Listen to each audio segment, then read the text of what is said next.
What up, brother? Not much. Taking it easy. Just kicking it root down. You know what's up? What's up? Beastie Boys. Can you hear it? Oh, fuck yeah. Man, dude, I just want to go skateboard, man. That's all I want to do right now during the lockdown. Like, I drove by this skate park over on Craig Road. They got this nice one, man. And just dozens and dozens of dirty, filthy skater kids. I'm like, hell no, that's not social distancing. I can't do that. What's up, dude? Yeah, no shit. Not much, man. Just taking it easy and hanging out. Emily's upstairs making a bunch of masks and shit, and we're just hanging out, man. Making masks? How does that work? So she got this template from Tracy Lee. You know Tracy? She's kind of around the shooting world and the MMA world and stuff. So she got the directions, and Emily had a brand new sewing machine she's never used. She's had it for 5 years, never used it. So the mask shortages with hospital workers and whatnot. So she decided to get out and do a cause and make some masks and share them with medical personnel and friends and family. Where's yours? That's it. Yeah, me, on the other hand, I've been getting rifle plates ready on my vest. I've been getting ammo stocked up. I've been jamming mags. I've been Are you getting serious? Tourniquets ready to rock.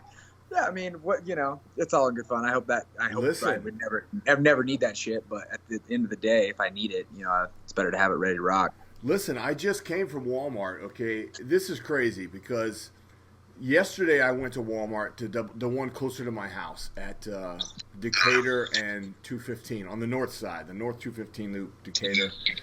And to my surprise, now I've seen this on social media, I've seen it on TV. When I pulled up in the parking lot, I usually park far away from the building anyway. I always practice social distancing. I've been doing it for about 38 years. I try to stay away from people.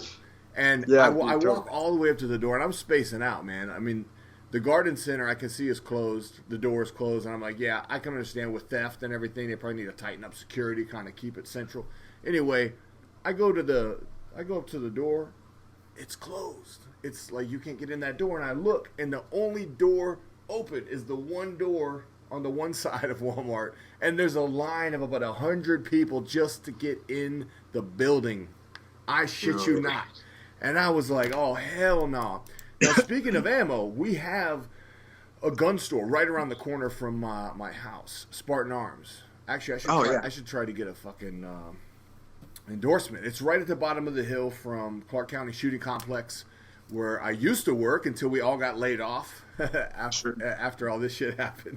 So every time I go to the Shell gas station right over there, bro, to get me a beer, you know what I'm saying? Mm-hmm. There's a line out the door of like at least a dozen people trying to get in the gun store, bro. So I'm glad you brought that topic up because I just went to another Walmart in the hood, Craig Road, Cheyenne and Rainbow. And to my surprise, I was able to cop 50 12 gauge rounds for $12. Win. No shit. That's good. Was it buckshot or birdshot or slug? I got 1.8 and 1.6. I wanted slug, but I'm like, I'll take whatever I can get. And honestly, man, I have stuff for home defense. It's more for like if it came down to and I had to hunt. Because I was talking to Cody Stamen about this the other day, and I know there's a lot of guys from Extreme that are like from Michigan and or the Midwest, like you, the old saying, country boy can't survive. Damn straight, dude. Straight. So what do you got going on with your setup? Oh, not much, dude. So basically, I got like 5,000 rounds for the AK, about 3,000 for the 9mm. I got about 1,500 for the 12 gauge. I was trying to get some more 12 gauge ammo actually, and then I got about 750 rounds for Emily's. Got a 380 I bought her, so we're good on ammo. And then I got a vest, and I'm just gonna get some rifle plates I got ordered because the ones I had were not good. They were like, so I got some level 4 rifle plate and tourniquets and knives and fishing poles and got some the Antichrist cookbook, the Army survival manual, the new one, the revised one, the 30-05. 30-05. So that's an Army. So I should know that. I should have access to that. Then it's an actual Army document. Yeah, it's an actual Army book. Yeah, the first one was like 770-2 whatever that was, and then they revised it and they added like 200 more pages. Oh yeah, that's probably more for like special forces because they had to go through SEER school and do all that survival training and shit. That's probably actually the manual that guides that school. That's probably why I've never looked at it because luckily as a reservist I don't have to go through that school. Thank fucking God, man. Because my active duty counterparts in PSYOP have to do that. But yeah, man, that's a whole other level. And then, dude, have you ever heard of an air bow? No. So it's a rifle. It's a rifle, and it runs on air. So you can either pump it, but it takes like to get the pressure right. It takes like 45 minutes of just pumping this fucking thing to get the pressure right, and it gets you 8 shots with an arrow, and the arrow doesn't have the notch that goes on the string. Instead, it's a hollow arrow, and you fit it on this tube that goes. It looks like a rifle. It looks like a fucking future rifle, right? And you thread the arrow all the way through, and it fires the arrow at like 650 feet per second, something crazy, right? And you have 8 shots with a full like once you get the air pressure up. And dude, this thing is badass, man. I mean, this thing was throwing darts so fast. And you know, like when you use a bow or whatever, it's got the archer, it's got the arrow flexes, so it's not like 100% accurate, right? The trajectory, yeah, sure. Yeah. So this has got none of that. Because it shoots the arrow pressure from the tip of the arrow, so it just throws it straight as a bullet. You know what I mean? And it shoots and this thing is fucking badass. You know what I mean? And that's a limited ammo. So I've been trying to get one of those. They're actually on back order till May, but I've been trying to get one of those to add to the collection too. But other than that, dude, just been like getting food and like fucking staying away from people. She's been making masks. Like it's kind of Bro, no, you just gave me a lot of ideas for talking points, man. First of all, like I told you when I was speaking with Cody Stamen a few weeks ago, it was kind of when this first started. But we literally, our minds kind of went there, just like where you did right then. We kind of were already talking about so when the whole lockdown situation happened, here's what happened with me. Like I said, I'm in the reserves, so I had a 3-day drill, and then once that drill was over with, it was spring break. I'm in grad school at UNLV, but I also teach there. I teach news writing there as well. Maybe need to have you and Em come talk to the class sometime. Like once school opens back up, Yeah, that'd be great. That'd be awesome. I'm gonna have Jerome Sapp actually tomorrow from former NFL linebacker, works out at Extreme Couture. He's jumping in there tomorrow night. Yeah, I had also had the Schmo and Helen Yee come and talk to my class before the lockdown. That was dope. Yeah. But anyway, so it was spring break, and we were going to go to Big Bear. And so that shit didn't happen. Everything got canceled. We couldn't go anywhere. So we're like, fuck it, we'll just stay home. We'll do spring break here, and we'll go and check out all these places in Vegas that we love, like Red Rock. I know you love that shit. Like, hiking out in, we went to Mount Charleston, Yeah. We try to take my boy skiing. My wife took him skiing like a couple months ago. For his first time. I've never even been skiing in my life, man. Is that something you get into, or? I've never been skiing, never. Me neither. Never. Yeah, man. That's such a white people thing, man. Snowmobile. That's about it. Like if there's snow out, I'm riding sleds. I love that shit. Yeah, sleds exactly. When my dad's side of the family's from Michigan, I spent a lot of time up there during in the winters and also during the summers, and oh dude, I fucking love it. Riding sleds, riding snowmobiles on a lake, on a frozen lake. Exactly, dude. That's dope. Shit is so dope. But anyway, so check this out. So we went up to Mount Charleston. We went out to Valley of Fire. You ever been out there? I've never been to Valley of Fire. No, Emily's been trying to get me to go out there. Oh, dude, she said it's pretty bad at it. It's good social distancing too, bro. I brought a cooler with made little sandwiches and a little picnic for the kids and the wifey, dude. We went out there, a couple beers, plenty of water, just set up some folding chairs, dude, out in the middle of nowhere, just gorgeous scenery.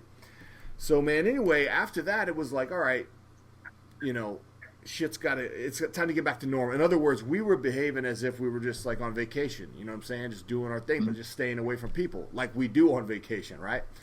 And then, I started thinking about it, man. I came back the following week, just got back to the grind, and I was talking to Cody and shit like that, and I started thinking ahead, and we were talking about shit, and I was like, yeah, like, I live all the way up north, okay? I like Centennial Hills, Aliante, like, the big mountain to the north, I'm at, like, the base of it. Like, Clark County Shooting Complex is, like, 7 minutes from my house, okay? Dope. You know where that's at, right? Yeah, I know where it's at. Yeah, I know the location. Yeah, but so the nearest hunting is going to be, you have to get on 95 and go north, because there's nothing around here. Nothing. Like, you got to get to higher elevation, you know what I'm saying? Because down here there's no water. It's too fucking hot. Like, there's just no fucking... But I was thinking about, I was like, dude, what if we, like, couldn't get water, bro? Like, if I had to, I could either drive or fucking hijack a horse, or if I really had to, like, fucking make the hike up to Mount Charleston, scoop up some fucking snow for water, for fresh water, if you really had to, you know what I mean? Yeah. That's how... I mean, that's what you would have to do, you know what I mean? Or Lake Mead, I guess. You could go to Lake Mead, but... Which ain't bad. You catch rainwater. Yeah. We don't get much rain, but or boil it. I mean, it'd be better than nothing. But that's the thing, though. So, like, the resources are very finite as is, right? But that's why I was like guns and ammo, because I mean, if you look at even like Hurricane Katrina and shit like that, you know what I mean? What did it take, like a week, like 3 days before people started fucking killing each other for that shit? You know what I mean? For basic survival stuff. So. I mean, honestly, like, I think... Hell, Popeye's chicken sandwiches did the same thing. Right, dude. That's what I mean. Like, people get real fucking uncivilized when it comes down to, if there's a lack of basic needs. So, I honestly think the best thing to do is just bug out and get the fuck out of... Get the fuck as far away from Las Vegas as you can, you know what I mean? Get to, like, towns like Prump or, like, places like that where they're not... where it's, like, kind of, like, relaxed country living anyway, you know what I mean? That's kind of the lifestyle they're used to. So, I mean, it's not... huge difference, you know what I mean, if shit goes down and people aren't completely killing each other for resources. So have you gotten out and about? Like, if so, where? A little bit, yeah. So the gun store is pretty much all I've got. The gun stores like Walmart, go to the grocery store, go to Sprouts and shit like that.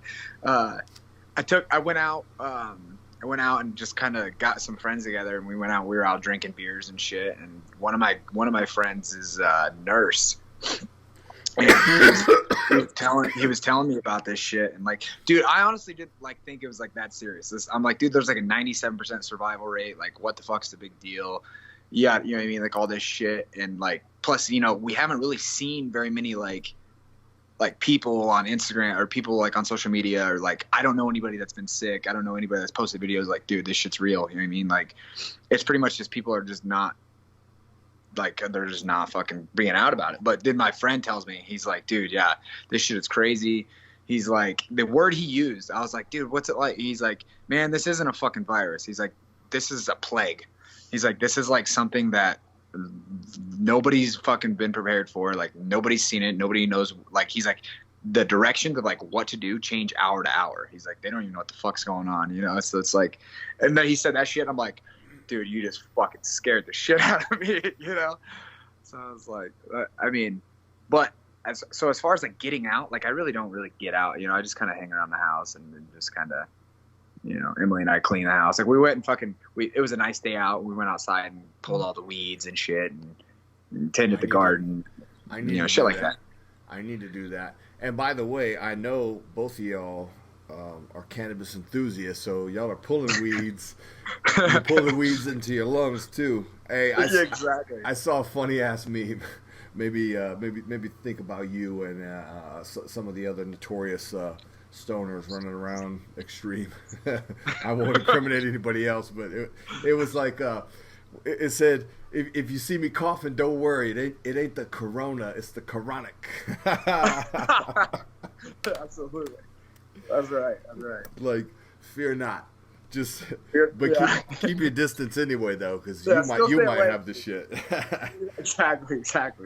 So. Man, so speaking of the gym, like, it's all closed down. Like, what I see, you got your is that an MMA lab shirt you got on there? Oh yeah. MMA lab. Yep, my old gym. Yeah, in Phoenix, and this is actually a total coincidence. Was not by design, but I realized that the last time you and I spoke in like an interview setting like this was right before you had a title fight in Rizin, and I have the same banner right here in Extreme Couture, my little my satellite studio, the one over at the gym, right? My little spot on the bench. And I had this same middle-aged fucking undercover cop that thinks he's blending in, but really looks obvious as fuck. This operator shirt. Yeah. So when I went into Walmart earlier in the hood, like I got one of my Bluetooth earbuds, and I just like put it in, and just like with sunglasses, just walked around, like got some really weird stares in Walmart. It's so fun though to people watch inside Walmart though. Do it for sure. Oh shit. But so since then, though, now you're with PFL, and I haven't talked to you since then, man. How did that all come together? When was that, anyway, that you signed with them, and what's going on there? Obviously, everything's in a holding pattern, but yeah. So, dude, it was pretty much immediately after after Rizin. You know what I mean? Like even before, like I had the semifinals and the finals of that Rizin Grand Prix. We were kind of already talking with PFL. So it was actually when I was always wanting to stay with the PFL. You know what I mean? With Ray Cepho and stay here in Vegas and shit. And plus, I know when I fight, the pay is awesome. Plus, there's a chance to win $1 million tournament. You know what I mean? So it's like that alone was like that's the best place to fight for anybody trying to make money, anybody trying to win a title. Like, even better than UFC. If you're living in Las Vegas, it's better. Much better, yeah, much better than UFC. Because I mean, when I was with the UFC, like you know what I mean, like on average, I fought like twice a year. You know what I mean? When I was winning, when I was really hot and I was on a hot streak, I got 3 fights in a year. You know what I mean? But even like 3 fights in a year, it's like. And if you lose a fight, you know what I mean, you go down and then you might not fight again. Or you only get half your pay, you know what I mean? You only eat what you kill. So it's like there was advantages being in the UFC. I love that. I love that. I always say that. What? That's true, man. Like when I used to sell cars, like that was my mentality, dude. I was like, this is what my ancestors did. Like you only eat what you kill. You got to get out there and fucking do it. That's it. Oh, go ahead. So it's like, so yeah, you were saying. So like, but you know, the UFC has a perk of like the $50,000 bonus, which I was lucky enough to get 2 of those, which is kind of nice in a way too. But then again, you're fighting like the depth of the UFC is like there's guys that are 20, 30 rankings that could be in the top 10. You know what I mean? They just haven't won the fights to earn the spot yet. You know what I mean? So it's like the depth of the talent of the fighters is so much deeper, and the money, the financial standpoint is like it's kind of average when it comes to how you're paid, how you're compensated in other places. Rizin, the PFL is obviously the best place to make money, and it's not like it's 30 guys deep in a weight class. You know what I mean? I mean, you have 16 studs, right? And then 8 of those studs qualify for the playoffs, and then 1 guy fucking wins the title. You know what I mean? So it's like that's kind of like as far as like business and making money. That's the number one for me, you know what I mean? So anyway, so how I got with the PFL this year and signed with the PFL this year was when I was finally released from the UFC, like they had kind of strung me along for like the last like 18 months of my contract, and I didn't have a fight. But then they finally gave me a fight, and I lost that decision, right? But then after that, they didn't cut me right away. They kept me long for like another 9 months, 8 months, something like that. And so, yeah, dude, they strung me along. So I finally get out of the UFC, and I'm a free agent now. And I signed with the PFL, but I kind of was like a dark horse last minute guy for that tournament, right? Well, then I ended up having a draw with Nathan Schulte, the champion, the back-to-back champ, and then that was it. And then they're like, okay, well now you're gonna wait until the season starts back up again next May or whatever. So I'd only had 1 fight in the last 2 years. You know what I mean? Because I had that 1 fight, that 1 real fight in the UFC, which I lost. I lost a close decision. And then I had that 2-round draw. So it was like in the last 2 years, those are the only 2 fights I've had. You know what I mean? So for me, and then I was like, there was a last-minute chance to fight with Rizin. You know, I had like a 2-week notice. They needed a guy to come in and fight their guy on New Year's Eve. And I took the fight because I was like, you know, I don't want to wait around until next May and get a fight. Like, I'm just going to pick up a fight real quick. And then, so then you went on another streak, yeah? You got exactly. hot again. Exactly. Well, that's kind of – I think they thought, like, oh, this guy's kind of – you know, he got cut from the UFC. He had a draw in the PFL. I think maybe, like, they thought, like, oh, this kid's kind of, like, on the way out. You know what I mean? But little did they know, I came in and I beat their guy, the guy that they're trying to build, the guy that that was like their boy. And I came in on 2 weeks notice and whooped his ass. So then they were like, you know what, we're going to do a Grand Prix tournament in a year. Let's keep you around. They signed me a contract, or they gave me a good contract. And I couldn't resist it, you know what I mean? And it was, I always wanted to fight for the PFL, but it's like, well, this is now and this is certain, so I'm just going to go ahead and jump on this opportunity. And I'm glad I did. I had a good year in Japan. Fighting that rule set was fucking awesome. It's always been a life goal to fight in Pride and, learning that fight style. And it was really good for my career and really good for my growth as a fighter, too. So, but now that that's over, PFL is where I want to be as far as financial, as far as, the people, race FO is fucking awesome, you know what I mean? That's where I want to be. Hell yeah, man. And prior to that run in Rizin, I didn't really realize that you had such a spotty schedule, but yet and still I've seen you since you came to Las Vegas from Phoenix at the MMA lab and joined up with Extreme Couture. First of all, it's been great having you there, but I see you every single time I go, and you're in there training, grinding, working fucking hard, man. Always have been. So I can vouch for that. I've seen it in person. Thanks, man. What are you? It's very depressing for everybody right now, especially for you professional fighters. For me, I can train a little bit at the house. I do have the ability to hit a bag and lift weights. I have I'm very blessed in that way, but man, it sucks not being able to get in there, mix it up, roll, spar, do all this. How do you get by, man? You got to do something, a little something, yeah? Yeah, I like to go on runs. I'll go on nice, 2-3 mile runs or whatever. And then, I'll hold pads for Emily, and I try to get Emily to hold pads for me, but it doesn't last very long. She doesn't like holding for me. She says I hit too hard or whatever. But yeah, and then we have some dumbbells. So Bo Sandoval, he's the head athletic trainer at the UFC Performance Institute. And he was actually running around dropping equipment off for fighters too. What do you need? So he dropped off some dumbbells. Yeah, dude. So he dropped off some dumbbells for us, some weights and shit like that. So we were able to get a little more workouts in too. So that was really cool. Plus we had some kettlebells. Man, he's doing God's work. That's fantastic, dude. That's great to hear. Yeah. Super solid, dude. Yeah, dude. Well, Keith Berry was hitting me up about hitting pads because he was supposed to have a boxing match in California. Cali has everything. I got some weird feedback going on right now. I think it went away. There we go. Good.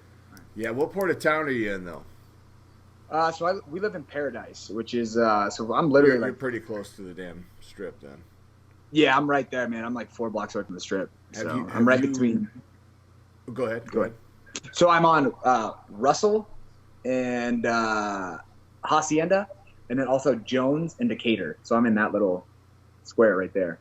Oh yeah, yep. Know exactly where that is. Yep. Yeah. So not too far away from the gym. Not at all. Huh?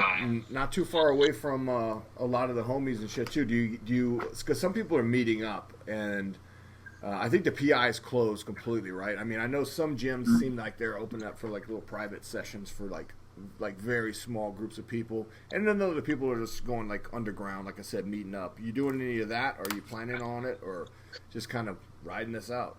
Just kind of riding it out. I went over to my buddy Kit Cope. He's a coach with me at the Venom training camp here in Las Vegas as well. So he's a good friend of mine. He's badass. He's badass. Yeah. He's a good kickboxer. He was a multiple-time world champion Muay Thai kickboxer. He's also into tactical gun training, gunfighting, shit like that. So yeah, I just went over there and hung out, did some man shit in the garage. That's about it. But yeah, other than that, man, I've just been staying home with Emily. The extent of my man shit in the garage has been Super Mario 3 on the Nintendo with my son. My boy's 4, my girl's 2, and obviously they can't. Preschool and daycare is all shut down. So I'm teaching university from here, from right where I'm sitting, actually, and I'm teaching preschool in the house as well, in person. So hell yeah, dude. Where that's got to be fun. Yeah, it's it's great. You know how it is, man, hanging out with your boys, but at the same time, it wears you out too. Where are your kids? You have 2 boys, right? Yeah, I have a 7 and 8 year old boy, 2 boys, and nice. They're in Iowa. Yeah, dude, they're fucking awesome right now. Who are they with? They're with their mother. Yeah, they live there with their mother. And I was wanting, so when all this shit started going down, like I was like, I'm gonna go home and I'm gonna go to Iowa and I'm gonna spend some time with my kids. But they fucking actually, I bought tickets to fly back home, and as soon as I bought the tickets, like immediately after I bought them and the transaction went through, the airline sent me an email that was like, oh, your flights are canceled, but here's a voucher. Well, you can use it at a later time. Sure. So I'm like, oh, that's fucking nice. You know what I mean? So, and then I was like, okay, well, maybe I'll rent a car and I'll drive back. But Colorado and Nebraska are locked down. It's like they're not letting people go in. So if I was going to drive, I'd have to go all the way through Arizona, all the way through New Mexico, up through the Panhandle and up to Kansas City. And that's like a 27-hour drive. You know, and there's a it's not the Corona. Although I do have a cold one in my fridge that I'm going to probably hit up as soon as I get off the line. I'm going to go work out, and then I'm going to go have my post-workout drink. You're right. And the other thing is you don't even know like if borders of those other states could close in the in between. Yeah. I want to know, though, what you think about this announcement that Dana White made today. UFC 249 will go ahead with Gaethje and Ferguson. And I'm like, okay, the contracts are signed, and supposedly, they won't say where, but supposedly there's a venue on the West Coast. I'm assuming it's that Indian reservation that you and I were talking about the other day. You know what I'm saying? The one that's not too far from my house. I'm like, that makes total sense. So that's my guess. Anyway, it's not too far from my house, though. So if they do it and they allow media, then I can go and cover it, hopefully. But anyway, yeah. But I'm thinking, but dude, I mean, okay, you could control the venue. Okay, let's say these knuckleheads over here agree to let you have a cage fight, which is definitely ill-advised by all accounts, right? I mean, universities are all closed down. Every school down to pre-K, every major sport in the world is closed down. The president of the United States even said, okay, I was wrong. We fucking underestimated this shit. It's crazy.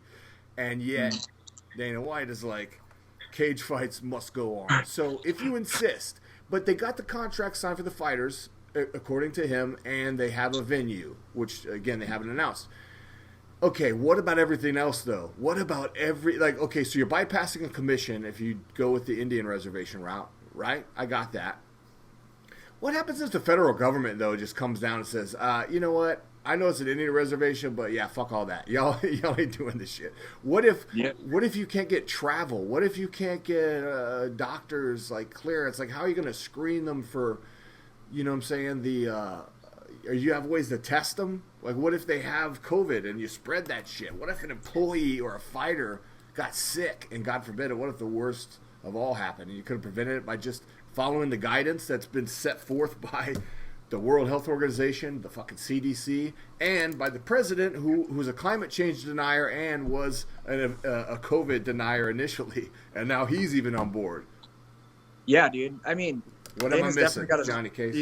He's definitely got his work cut out for him. I mean, he's very adamant about getting this show going, but I mean, you just said it yourself. There's a lot of bases that need covered before this thing goes on, but also if this thing's going to go on as safely as possible. You know what I mean? It's like, fuck, I would even say, I wouldn't even have a full fight card, to be honest. Like, that's a lot of fighters coming in. That's, you know what I mean, coming in from all places of the world. Like, I would have, whoever is in Vegas right now or in California or whoever is in Arizona, in the surrounding states, that you can throw a fight card together and, have some entertainment. Cool. Then it's like, all right, yeah, I'd fucking buy that. But, yeah, it's risky, man.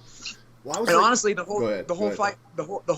only fight that the world wanted to see anyway was Khabib and Ferguson, and now that fight's not happening anyway. I'd say fucking squash it.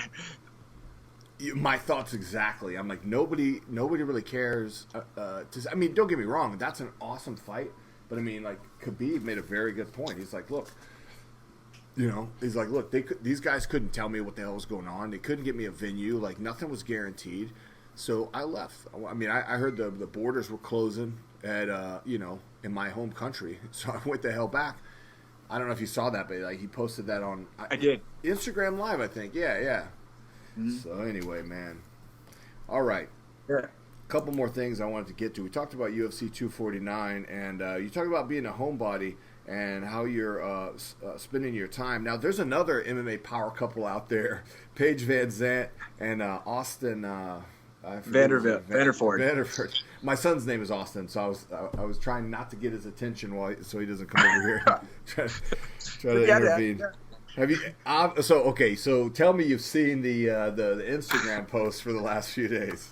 I have, dude. I think it's pretty cool. I think it's pretty funny. It is pretty cool, and I mean, there's no fucking man in their right mind that's going to look at that and be like, that's not going to think that's kind of fucking hot, to be honest. Like Paige, all fucking exactly naked. Yeah. I don't know if your girl can hear us talking, but I'm just being honest. She's cool. Yeah, she's cool. Nah, she gets it. She can do it. Of course. She's a savage. She's a fucking UFC fighter. She understands that you're a savage. We're all savages. Holy shit. So clearly, y'all aren't planning to compete with any kind of modern art of your own. What are you doing, though? You're a homebody, you said. So do you play games? Do you watch? Do you Netflix and chill? What is your thing, Johnny Case, besides the Chronic?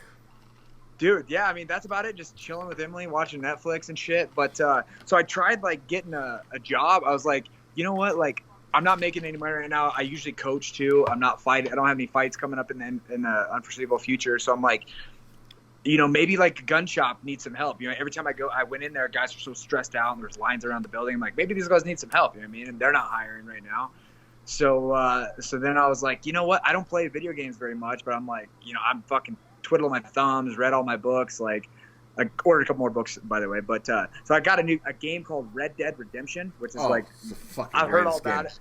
I heard it's really a good game. So I was like, I went and bought that, and then now my Xbox broke. So well, your Xbox broke. Yeah, dude. So now I'm like, fuck it. Bro. Yeah. I have it on PS4, but I have an Xbox as well. So yeah, I guess you're not really doing much gaming at this time then if you have no Xbox. That sucks. So tell me about some of these book recommendations, man. Like, what are you reading and what did you order? The 48 Laws of Power. That's a really good one. The Art of Seduction. I just read both of those. The new one I ordered is Tony Robbins. So I've read his Awaken the Giant one, and he's got one, Date with Destiny, that I've always wanted to read. Tony Robbins is a world-renowned self-help guru. And a lot of people into him. Yeah, he's good, man. Like, he really kind of put me on the path and kind of changed my life. Like, when I was a young kid, I read the book Awaken the Giant, and really kind of made sense a lot, but yeah, I'd like to read self-help books and shit like psychology, you know what I mean, the subtle art of not giving a fuck. Dude, this is so crazy, man. One of my students actually was reading that book. Like I said, before the lockdown, you have your kids that show up. A few, I say kids. This guy's like my age, but people will show up early. Yeah. And this dude, I saw it on his desk. I was like, what is this, man? I got to look into that. Subtle art of not giving a fuck. That's one you've read or one that you ordered? I've read that one. Yep. The one that he's got another one too. That's Nobody Gives a Fuck. That's the next one. And I haven't read that one. And that's the one that I got ordered too. So that's a true statement. Yeah, man.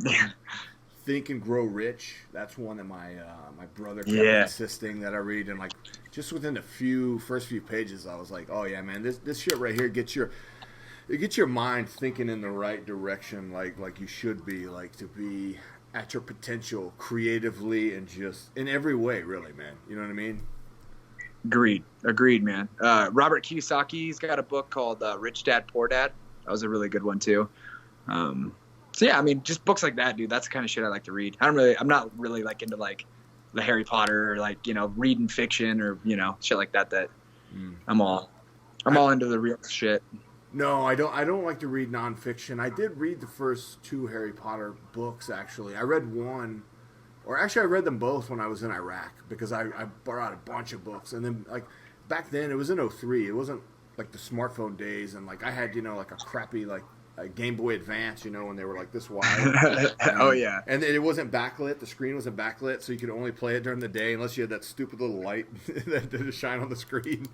So but you had to buy extra. I remember that. Oh, of course, yeah. So I was cheap, so I didn't have none of that crap. I was so I was like a PFC, like before we went over there, or E4. But anyway. Oh, you were on low pay then, dude. Oh, very, yeah, dude. You were making dirt. I was making nothing, man. So where are these masks, man? I need to see. In fact, I'm gonna grab a couple of mine because I've been waiting my whole life to be able to wear masks out in public for no reason when it's not Halloween. So stand by. Yeah.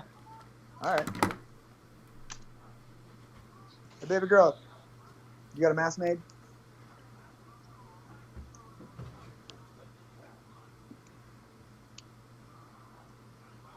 Rodney would like to see one. You want a show? You're like, oh yeah, here's Emily's mask. Howdy, ma'am. Where are these masks that I keep hearing about? You want to show them off, or should I? This is just one of them that I've made. But they have a little pocket for a filter to go in, so that's what makes them so nice. Oh, that's very cool. And you're sewing. Have you always been a seamstress? No, I just started a week ago. Well, it looks pretty damn good. Right? Tracy Lee, who's been teaching me, I've been going over and helping her a little bit, and she's been showing me how to do it. And she said she was impressed. I was like, it's kind of advanced for being your first thing that you learn how to do. But yeah, I'm excited about them. Very nice. I remember in like 9th grade home ec, there was something you had to sew. Like I made a pillow. I made a Taz. Remember Looney Tunes was super popular back in the day. And like I made a pillow, but then like you had to hand sew the last part of it to close it up after you stuffed it. And so like I just like sweet talked some girl in the class doing that part for me because I was like, there's no way I could do that. I could do the machine It's so thing. easy. Yeah. No. Well, Bruce wants to make a cameo. Hey, what's up, buddy? Good boy. Oh, Bruce. Anytime Johnny's loving on me and Bruce. How many pets do you guys have over there? Just Bruce. Just Bruce. Just the one. Lots of house plants. Yeah. He's a boxer. Yeah. Looks like a boxer. Yeah. Very nice. So, yeah. So this is one of my masks. This is one of my favorite masks, actually. Oh, cool. That's badass. I was Johnny and I were just talking about survival and stuff downstairs, and like the fact that you can sew by hand, that means you could also stitch skin if you needed to, potentially, if there were cuts or scrapes. I'm good on that. Someone else is gonna have to do that if needed. I think she could. I think she could if need be. Like if I got stabbed or something, and I was bleeding out, she'd probably save my life. Yeah, she'd probably help me out. Of course, if you get stabbed, man, like that motherfucker must be like a Terminator, because I think it sounds like you got enough artillery to take out a small squad. Shit. Yeah, for sure. He'd get shot. As soon as I see a gun get pulled, or as soon as I see a knife get pulled out, I'm fucking shooting it. I got a CCW. I carry every day where I go. So see, I carry on the hip because I still haven't taken that damn class, and now who knows when I'll be able to. So I just carry on the hip. I carry in my car. Nice. Actually, it's weird because the other day, very nice. That's a nice holster. Yeah, where is it? Meet the people here in town, here in Vegas. Oh, very cool. I just went to the base and just got like just like a basic one, man. And then my wife has a 380 as well. So we both have the M&P Shield. So I got the 9mm, and I originally got it because I thought it was like small enough for her, but it's not. Like I have big ass hands, but it's still not. It's still a good size for me. The 9, that's what I have too. She's got the 380 EZ, the Shield EZ. So, okay, with the it's got the safety on the pistol grip on the back too. Yep. Yeah, my wife's got the exact same one. Yeah, so we went out to Pahrump, speaking of, to Front Sight a while back. Like, oh, yeah. I don't know, maybe like a year ago. You go out there? You ever been out there? I haven't, but my friends tell me about it. It is fucking just sweet, right? That's what everybody says. If you go out there, are you drinking a fucking a Steve Weiser, Stone Cold Steve Austin, Donald Cerrone By God, I am. Damn. Going from coffee and then having a man talk, so I was like, Budweiser sounds good right now. Fucking A, man. I'm about to go crack that Corona. I got some Rockstar here, and then about to head in there. But I'll tell you this: if you go out to Pahrump to go to Front Sight or wherever, well, definitely check that out. But if you go out there, man, we stayed. Me and the wifey went out there, stayed in an Airbnb, and the Pahrump Winery. It has phenomenal fucking wine. It has this restaurant. It's like a high-end steakhouse, but not high-end steakhouse prices at all. I'm telling you, like, this place was fucking amazing. And I mean, it's expensive. Don't get me wrong, but it's not like you would pay in Las Vegas. You know what I mean? Sure. Mm-hmm. Yeah, or any big city for that matter. Phoenix. You know, that's where my wife is from. That's so crazy, dude. Like, I think we've talked about this before. So my wife is from there. And then her parents are from Iowa. And then my stepdad was from Iowa also. He played for the Hawkeyes actually back in like the 80s. Yeah, he was a punter. That's badass. yeah. He was a punk, man. He used to he was such a bully, man, growing up all the time. But now I kind of like look back, I'm like, he was just trying to toughen me up, you know? Yeah. So anyway, I got the pumpkin face. Sometimes I'll just go down to like Fremont, like during Halloween. I'll just wear this just for the hell of it. I hope like I do get some weird looks though, man. People probably think I'm some like Antifa fucking punk or something. I'm literally the opposite of that. Yeah, that'd be a bad day for anybody assumed that. That fucker's badass too, dude. It is so badass, dude. I ordered like 5 of them because it was like 5 for $20, and it's I need to try to get a sponsorship from these cats too. It's called SA. Assuming that stands for San Antonio. At least I just tell myself that because I'm a Texan. But yeah, so this one's like all lightning bolts, but it's got Frankenstein. Oh, dope, dude. So that's to keep the brass off your neck, right? If you're in a gunfight. Basically, yeah. So like I wear these at the range all the time. Like I said, I don't work there no more. But like this one, I actually wear out in the field with my army uniform because it actually matches like all my my legit tactical gear. But yeah, I thought about it, man. I went for a run, and I told you about like when I went to Walmart and tried to sort of like, just be like Miami Vice, like 2.0, Las Vegas style.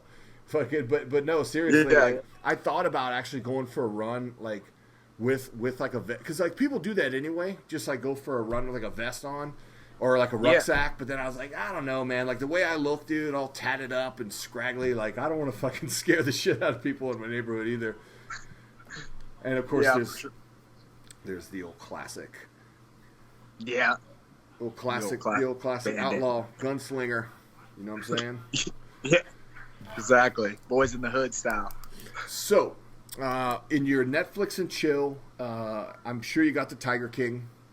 Oh, yeah. You guys seem like some animal lovers. I definitely am. So some of it's kind of hard to swallow, but it's very entertaining. I'll tell you this. I want to hear your thoughts, but before I say that, I've heard an overwhelming amount of people say, man, I can't even believe this like species of people exist. Now, I'm from North Texas, which is very, very close to southern Oklahoma. So I grew up my entire life seeing those type of people, and I'm very well aware that they exist. And it is not at all fiction. Like, you see that dude with all the crappy tattoos and the 3 teeth, and he's married to a fucking gay cowboy with a tiger zoo. That shit's fairly fucking normal. Like, it's definitely crazy, but it's, yeah.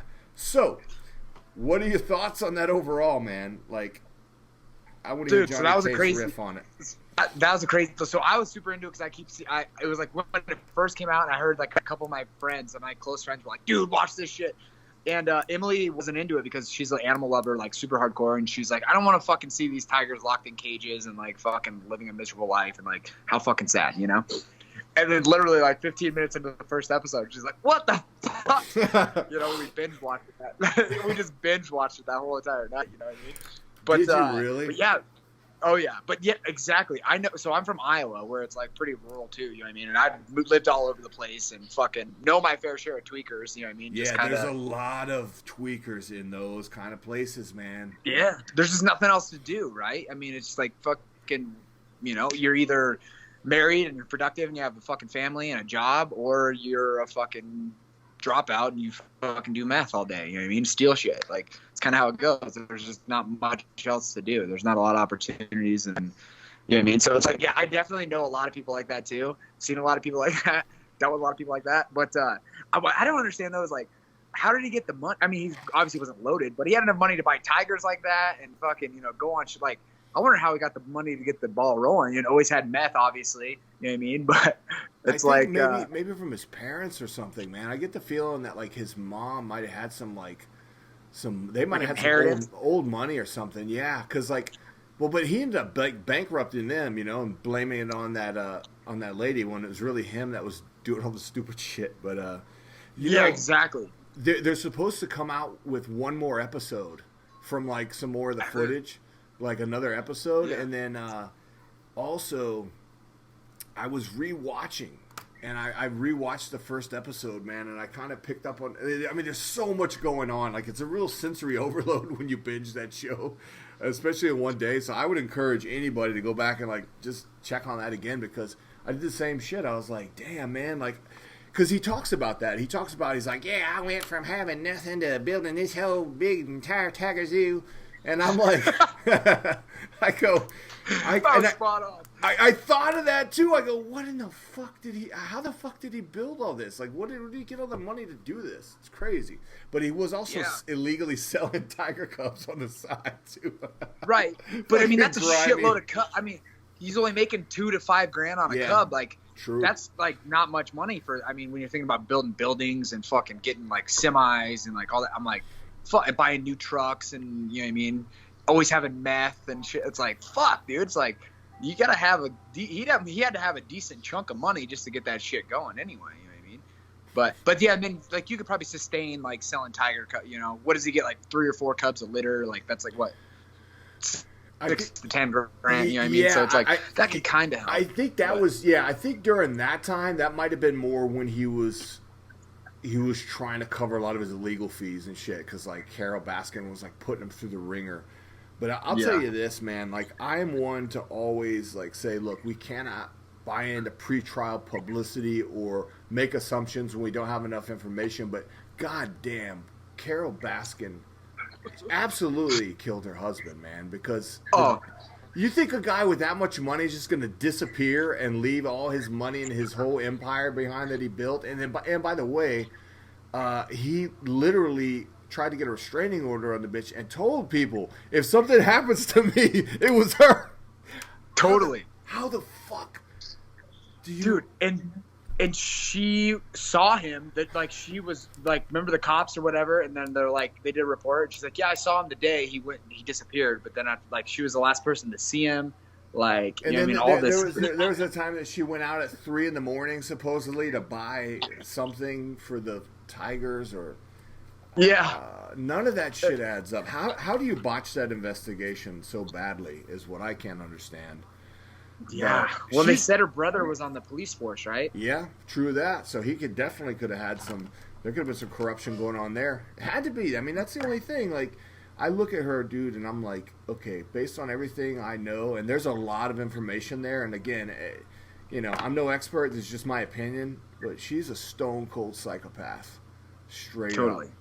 Dude, you know they feed her freaking place rescue, right? That's the whole facade, but she's just as bad as those other fucks. And then on top of that, apparently they feed live rabbits to their tigers there. That's fucking cruel, man. That is so cruel. Like, I understand that they have to eat, and if it was in like the wild, yeah, they would have to eat live animals, but like the fact that you're like, she probably gets off on that. Like, she probably enjoys watching that because she's fucking crazy. Yeah, she's definitely, you can see it. Like, you can just see the narcissism. You know what I mean? Just the narcissism. Yeah, and the Charlie Manson eyes, like, just piercing, just empty. Yeah, for sure, man. So, any other, Ozark. Have to mention Ozark. Great show. Speaking of cartels and meth tweakers in these rural, crazy, like, middle of nowhere places, the real life, man. Ozark is so freaking legit. Have you watched it? I've only seen the first season. The whole first season, I fucking loved it. Jason Bateman is like, he's one of my favorite actors. You know what I mean? He's such a great actor. You know what I mean? and I saw the whole first season, and then I haven't watched it since. Emily never really liked the show, so I was like, I never really watched it. You know what I mean? So, but definitely, I've been hearing good things about it. I'm probably just gonna have to get into it by myself. Yeah, Austin Bear, come here, Bubba. All right, well, Hollywood, Johnny Case, man, I appreciate your time, sir, and it's been good catching up with you. Haven't seen you in forever, so it's good to talk to you. Can't wait to speak again, and damn sure can't wait to see you get back in there, man. Get back in there and fight for any idea of when here, my associate producer wants to say hello. Hey, buddy. Hanging out with Dad, huh? Yep, all day, every day, man. I'm trying to work from home and just keep this guy busy and his little sister. All right, man. Oh. Hey, see you, buddy. Go chill in the fort. I'll be right there. Oh, shoot, man. You know what, bud? Damn, I just realized, man. Check this out, dude. It's like a boombox. Wifey went to Costco yesterday. Got me a 36 pack. I didn't even know these existed. I thought a 24 pack was as big as it got. 36. I remember the Dirty 30 of like Keystone Light Yes. and shit back in college, but I've never seen a 36 pack. I will not say how much money I've spent on a 30 pack, but yes, let's just say I know about that. But yeah, I didn't know that either until yesterday. My wife went to Costco. I'm like, you're crazy. And this was after I had seen Walmart on Saturday looking like it was. You couldn't get in the door. Yeah. Anyway, I might have to buy some of that ammo off you, man, if I get low. Now I'm starting. You know what? Actually, I want to end on this note. This is something I wanted to get your opinion on, and I almost forgot about until I talked about ammo again. I was thinking about this, man. I try to go on walks and runs, just like you do, or hike around, my area and stuff, take the kids out, you know what I'm saying? And I seem to notice, we have a gun store, like I said, right in there's only a Shell station and a gun store until you get to like Walmart or Costco. There's nothing out here, my point, and a gun range. Every fucking other house, damn near, is a pickup truck. And I'm thinking, you know what? Every one of these houses is just like you and I, because that's why we live all the way out here in the fucking desert up in the north. You know what I'm saying? There's a bunch of ranches in this neighborhood with horses, like everywhere. Gray Maynard lives around here somewhere too. He lives, I could probably like jog to his house. I don't know exactly where it is, but we've talked. But my point is, I think if shit got really crazy, and like I said this early on, I said when the lockdown started happening, I said the snakes in the grass have already revealed themselves, and that means that the vultures and the coyotes are not far behind. And we're already seeing it. We're already seeing a spike in like break-ins and like attempted like home invasions, robberies in this area. But I'm like, you know what? All of these people with all these guns, like if it ever got to the point where shit got crazy, like we would fucking absolutely overpower the criminals. That's what I think would happen. I think a lot of people think too much about the movies. Like this isn't Walking Dead. Like it's not going to turn into like every man for himself. Like I think the good people, which is most of us, good responsible gun owners, like good decent human beings, would actually band up together, and we far outnumber the fucking shitbags. What do you think? Agreed. I agree with that 100%, dude. 100%. And you know what was March had the record for gun sales and ammo sales in the U.S. history, right? They sold more guns. That's why I invested a lot in the stock market. Go ahead. Just giving some stock tips on the side here. Continue, sir. That's a good idea. That's a good idea. But yeah, that's a good thing, but it's also a fucking terrifying thing. Like think of how many fuckheads that should not own weapons now own weapons. You know what I mean? So it's like, but then again, the responsible people, the people that have been shooting guns, the people that have been running tactics like you know what I mean? The people with training are obviously have the upper hand when it comes to, like performance with a firearm. But at the same time, it's like, that's the firearm is a deadly thing in the hands of a skilled shooter or an unskilled shooter. Like it's still kind of a fucking equalizer. So yeah, it's good that the people are thinking that way and they're thinking like to protect themselves, but it's bad because there's a lot of dumb fucks that I don't want to have guns that now have guns, But you're right. I think the good people, the civilized people, the people that understand like, like we're in this together. Those people are going to come together and they're going to colonize and they're going to survive. Yeah. Tribalize. I've been thinking of a way to try to like, I don't know. If it, like I said, if it continues to get crazy, if it turned in like 6 months or a year and like if it turned into something really crazy, like we'd almost have to have like a signal or something like a whistle, like I don't know. I try to rock like an American purge whistle. You know, I try to like rock an American flag as often as possible, like just so people know, like, you know, this is a patriotic fucking real, like, true American. Like, I got your back. I got everybody's back. You know what I'm saying? I'm a soldier. Like, that's straight up. You know, a lot of people say that shit, like rappers and shit, like to say that, but no, a soldier is a fucking man of honor. You know what I'm saying? Like, that is a protector of people. Integrity. Actually, yeah. Bro, cheers. Exactly. I'm drinking Coors Light. But cheers to you, my man. Stone Cold Steve Weiser, cheers to you, and thank you so much, brother. We'll talk soon, all right? Stay safe. Thank you, man. Yeah, take care. Later. See ya.